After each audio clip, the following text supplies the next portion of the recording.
This video will show the preparation and installation steps required prior to conducting a hydrotest using USA Industries GripSafe ST ORB plug. Shown here, the plug is not ready to be installed into a pipe. Before installation, the plug's spring plate part must be seated flush against its retainer plate part. This happens by tightening the compression hex nuts in a star-like pattern. Now that the plug is ready to be installed, insert it evenly into the pipe until the spring plate is flush with the end of the pipe. Upon insertion, the plug is mechanically locked inside the pipe. It will be impossible to remove the plug until after the compression nuts are loosened.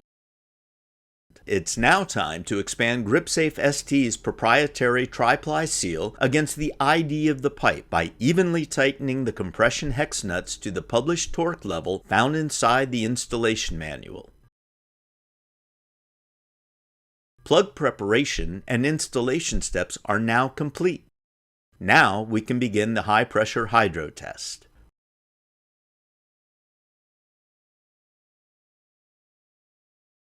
For this test, we will pressurize the system using water to 3,000 pounds of pressure per square inch.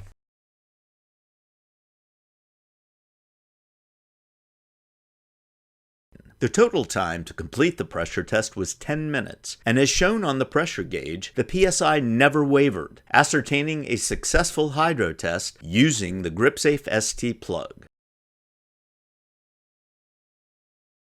After depressurizing the system and retracting the water from inside the pipe, plug removal will now commence by loosening the compression hex nuts in the same star pattern that was used to install the plug.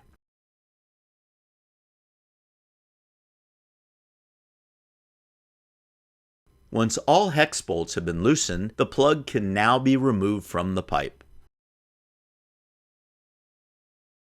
For more information on USA Industries' complete line of GripSafe ST isolation and test plugs, contact USA Industries by phone, online, or email.